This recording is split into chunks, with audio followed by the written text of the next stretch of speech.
up, baby? Knickers. What's a Knickers? It's the same as a Snicker bar, but it's a lot cheaper. Julius. Gravy waves? It's the same as a Milky Way, but it tastes like gravy. Listen, you cross-ages cheapskate! If you want to save money, look no further than the undisputed king of frugality himself, Julius Rock. Best known as the hard-working father from Everybody Hates Chris. Julius wasn't just cheap, he was a financial mastermind operating on a level most people couldn't even comprehend.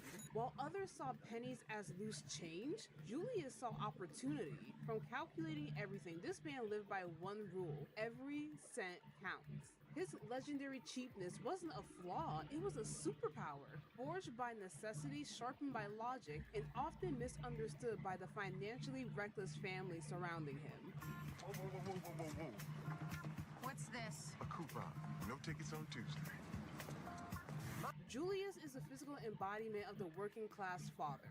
Julius is constantly juggling 2 jobs and sometimes even more, often clocking long and irregular hours with little time for rest. For Julius, supporting his family isn't just an obligation, it's his identity. He doesn't seek accolades or even thanks, he simply does what's necessary. His humble lifestyle and strong work ethic serve as a quiet counterpoint to a world that often measures manhood by wealth, status, and flash. Julius is instead the embodiment of quiet resilience. His life is a daily testament to sacrifice, not the grand cinematic kind, but the slow, often invisible sacrifices that keep a family afloat. Knew what everything costs. That's $1.09 in the trash. In the very first episode, Chris asks Julius if they could stop and get some McDonald's, a completely normal request from a kid. Julius doesn't even hesitate before hitting him with that classic, soul-crushing line. You got some McDonald's money? You got some McDonald's money? Right there. That's not just a question, that's a generational phrase. That one sentence could shut down any child's dream in under 5 seconds. Every millennial and Gen Z kid who grew up without money knows this line on a spiritual level.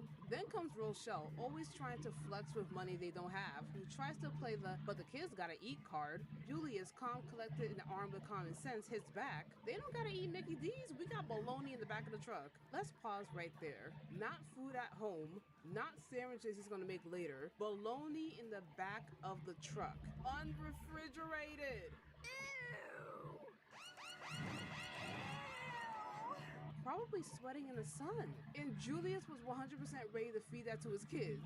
That's a different level of dedication to saving money. Under pressure and probably a little side-eye from Rochelle, Julius finally caves. He agrees to buy just one combo meal, not one per child, one combo meal for 3 kids. And how does that break down? Drew gets the burger, Tanya gets the fries, and Chris, the one who asked for the food in the first place, gets the drink. The drink! Nothing says Father of the Year like splitting a $5 meal 3 ways and giving your oldest child the least satisfying part. It's funny, it's sad, and it's brilliant because it tells us everything we need to know about Julius in this one scene. He's not heartless, he will feed you, but he's gonna do it in the most cost-effective way possible, even if it means you walk away with nothing but a soda. Chris, you can have a drink. One of his main occupations is delivering newspapers, but he frequently picks up odd jobs whenever he can. His earlier jobs were so underpaid that he didn't make more than $25 until he was 30 years old. The Rock family originally lived in a housing project, and despite the hardships, Julius never stopped striving for better. In 1982, thanks to a better paying job, he was able to move the family to Bed-Stuy. While still a rough and economically struggling neighborhood, this move marked a significant step up for the family. Not only did they leave the projects, but they also became owners of a small apartment building that they occasionally rented out. This transition reflects Julius's commitment to building a more stable future for his children, even if it meant sacrificing comfort and rest for himself. Unplug that clock, boy. You can't tell time when you sleep. It's 2 cents an hour. To say Julius is cheap is to drastically undersell the precision and care in which he handles his family's finances. In nearly every episode, Julius is seen calculating the exact cost of common household items, from spilled milk to electricity. He once said with dead seriousness, That's 49 cents of spilt milk dripping all over my table. Somebody gonna drink this milk. This wasn't a joke. For Julius, every cent mattered. This brand of intense frugality isn't about hoarding money or being miserable. It stems from a deep awareness of scarcity and a refusal to allow his family to fall through the economic cracks. Living paycheck to paycheck, Julius doesn't have the luxury of making financial mistakes. His meticulousness is a form of protection, not just for himself, but for his children's future. Take, for example, his insistence on unplugging unused appliances to save electricity or encouraging the family to combine meals. Breakfast and dinner combined together is Brenner. You can eat in the morning. Combine breakfast and dinner. Call it Brenner. While comical on the surface, these tactics reflect a resourceful, deeply practical mind. In a society obsessed with overconsumption, Julius is a rare figure who understands the long-term cost of waste. Go around for a little while. You got some looking around money? Now that's how you clear up it. I don't know who that hoe is. Julius is not an emotionally expressive man. He shows his love in acts of service, working endless shifts, fixing things around the house, and teaching his kids valuable lessons about responsibility. His emotional intelligence is subtle but potent. He rarely raises his voice. He doesn't need to. His presence commands respect, and his calm demeanor often anchors his more high-strung wife, Rochelle. His parenting style is notably different from many TV dads. Julius doesn't coddle, nor is he harsh. He provides structure, consistency, and a quiet sense of stability that makes his children feel safe, even if they don't always appreciate it in the moment. In the show's voiceover narration, adult Chris often reflects on his father's wisdom, proving that even if Julius's lessons didn't land immediately, they shaped the man he would become. Now, when it came to couples who make you stop and say, how do these two end up together? Julius and Rochelle are at the top of that list. The way these two operate, especially when it comes to money, is like watching someone try to save a sinking boat with a spoon while their partner is drilling more holes in the hull. Let's start with the basics. Rochelle and Julius were polar opposites financially. Rochelle was all about appearances. She cared deeply how the family looked, what they wore, and how they were perceived. She didn't just want the family to live, she wanted them to live well, or at least look like it. Well-kept outfits, nice hair, name brand groceries. It was about style, status, and self-respect. Julius, on the other hand, that man would show up to the family dinner still in his work clothes from his job, and most likely still smelling like it. He didn't have the time to change clothes because he was busy working 2 jobs. And yet, Rochelle dared to walk around proudly saying, my man got 2 jobs. As a kid watching the show, that line sounded like a flex. But now as an adult, that line hits different. That's not cute. That's a cry for help. A man working 2 jobs is not thriving. He's surviving. It means rent is tight, food isn't guaranteed, and there's no margin for error. And yet, Rochelle would quit her job at the drop of a hat. Sometimes multiple times a season, like job stability was a personal offense. Why? Because her man got 2 jobs. Insanity. Can you imagine quitting a job like Rochelle does today in the year 2025? Girl, people can't even get hired at Wendy's and McDonald's. Wendy's and McDonald's. Let's talk about the infamous birthday party. Julius explicitly said he didn't want a party, and that makes sense. Parties cost money, balloons, food, drinks, and decorations. Every item on that list directly threatens Julius's blood pressure. If there's one thing Julius hates more than wasting money, it's wasting money on himself. But Rochelle, being Rochelle, completely ignores his wishes and ends up gaslighting him into throwing a surprise birthday celebration for her, even though it's clearly meant to celebrate his birthday. Don't want a party. Well, if you don't want to have a birthday party, what do I do when my birthday comes around and I want to have a party? I swear, Julius folds so easily for his wife. It's sweet but sad. Listen, you can't force someone to celebrate something they don't want to celebrate, and that includes birthdays, achievements, or even life milestones. At its core, celebration is a personal choice, not an obligation. For some people, especially those like Julius Rock, who are practical, private, or just not emotionally invested in parties, the idea of a celebration celebration might feel more like a burden than a blessing. It's not about being ungrateful or antisocial, it's about respecting their values, boundaries, and comfort zones. Forcing a party on someone, especially when they made it clear they don't want one, isn't thoughtful, it's disrespectful. It shifts the focus away from honoring that person's preferences and instead centers on the desires of the people throwing the celebration. In Julius's case, he didn't want a party because he saw it as unnecessary spending, and rather than honoring that, Rochelle flipped it around and made it about herself. That kind of gaslighting, turning someone's no into a reason to do it anyway, is more about control than love.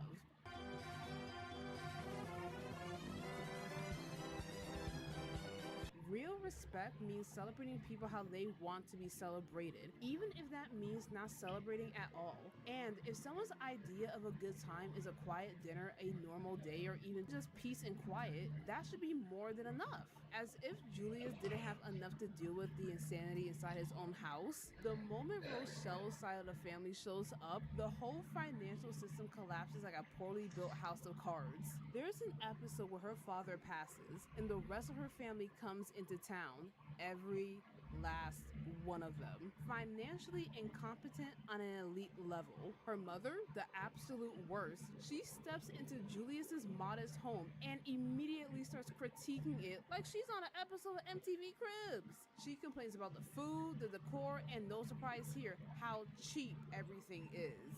Rochelle, can't you make a decent glass of iced tea? Well, can't you leave her alone? It's iced tea. If you're thirsty, well, then you drink it. If you're not, don't. Then there's Rochelle's brother, Uncle Mike. Another prime example of what happens when a grown man is never told no by his mother. This man was damn near 40 and somehow had never held a job in his life. Idea. Why don't I call someone whose job it is to fix it? You know why? Because when I need a job done, I get someone with a job to do that job. And I'm not talking about someone who's between gigs or bouncing from job to job like Rochelle. Uncle Mike is on a whole different level of unemployment. Dude hasn't seen a pay stub or even a job application. He doesn't exist in the economy. He's not unemployed. He's a full-time freeloader. The man isn't jobless by circumstance. He's jobless by choice. And he's proud of it. Where's Doja Cat when you need her?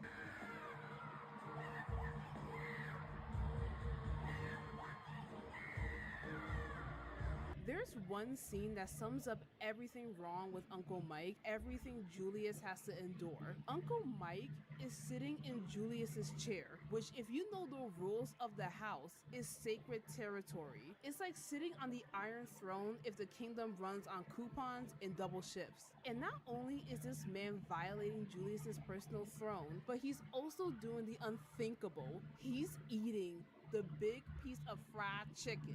Let me repeat for the people in the back. The man with no job, no income, no goals, no ambition is sitting in Julius Rock's chair, eating the one food item the entire household knows is reserved for the man who pays the bills. That is blasphemy on the highest level. That's not just disrespect, that's a felony in the Rock household. All Mike does is eat and sleep. He doesn't grind, he doesn't hustle, he doesn't even pretend to. His idea of a productive day is making it from the bed to the fridge without pulling a muscle. And this is the guy Rochelle wants her kids to look up to? At this point, can you really blame Julius for being cheap? This man is out here working 2 jobs, probably looking for a third, just to keep the lights on, while his extended family on his wife's side is turning his house into a financial black hole. Rochelle quits jobs like she's allergic to steady income. Her mother criticizes everything in sight like they're living in a mansion made of gold-plated garbage. And now Uncle Mike is setting up shop in Julius's chair like he's earned it, talking about, You gotta pay the cost to be the boss. You gotta pay the cost to be the boss. pay the cost of what, Mike? You never paid a single cost in your life. You don't even know what a utility bill looks like. Meanwhile, Julius is out here eyeballing spilled milk and calculating the exact price to the cent because every drop matters when you're supporting a household of people who treat money like Monopoly cash. Big man! I see why these cheese grits are your favorite. A few moments later. Through Julius, Everybody Hates Chris offers commentary on the broader societal issues of economic disparity and the pressures faced by working class families. His character challenges stereotypes by portraying a black father who is present, responsible, and deeply committed to his family's success. Julius's actions and decisions reflect the realities of many families who must navigate financial constraints while striving to provide the best for their children. So yes, Julius was cheap. Cheap as hell. But when you break it down, was it cheapness? In a household full of financially reckless, delusional, and ungrateful people. I mean, one time, Julius once bought one item on a department store credit card, and it took him 15 years to pay it off. That trauma stayed with him, and he made sure his family avoided credit cards altogether. He knew Rochelle's spending habits could easily spiral if given the chance. Oh, and if you're wondering what Julius bought that took him 15 years to pay off, Rochelle's wedding ring. What did you buy that was so important that I had to wait 15 years to find out about? Your wedding. Oh, I know you feel stupid now, huh? Everybody Hates Chris is more than just a sitcom. It's one of the few shows that tackles real working class financial struggles with both humor and heart. Julius Rock, often labeled as the cheap dad, is actually the unsung hero of economic wisdom. His method might have seemed over the top, but they were rooted in survival, sacrifice, and a love for his family. In a world where debt and overspending are the norm, Julius reminds us that living below your means isn't a flaw, it's a superpower. And as always, don't forget to like, comment, and subscribe to the notification bell so you never miss an update. And I got another dad I'm going to discuss with you real soon, and I'll see you guys next time. Bye! Fortunately, I think Chris is a crack baby. The mother's a little delusional. Her brain is addled by years of drug abuse and cheap wine spodioti. She's actually convinced herself that she has a husband who works 2 jobs and that they own a house in the ghetto.